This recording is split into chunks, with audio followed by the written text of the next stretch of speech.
vorbesc fără să ascult. Parcă munca mi-ocupă tot timpul și mă deprimă. Parcă am un nor deasupra care-mi plânge de milă. Nu știu cu ce sunt eu de vină, dar mă deprimă. Și stau să mă gândesc de ce am uitat să mai zâmbesc.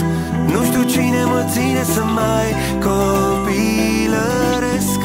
Să iubesc de astăzi ca și cum mâine n-ar fi. Să mă bucure lucruri simple zi de zi. Va fi bine, va fi bine. Să nu uitați să spuneți dacă vă întâlniți cu mine. Va fi bine, va fi bine. De mâine schimbăm lumea, dar de azi încep cu mine. Va fi bine, va fi bine, va fi bine, va fi bine. Mai obosesc de la atâta alergătură, de la atâta frică, de la atâta ură, de la probleme închipuite, chipuri cioplite și dreptatea celor mulți cu mințile prea odihnite. Ce să fac, ce să fac, ce să fac? O să spun ce gândesc, n-o să tac. O să simt tot ce simt neîncetat.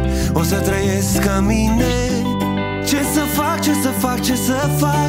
O să spun ce gândesc, n-o să tac. O să simt tot ce simt neîncetat. Oricum va fi bine, va fi bine. Să nu uitați să spuneți dacă vă întâlniți cu mine. Va fi bine, va fi bine. De mâine schimbăm lumea, dar de azi încep cu mine.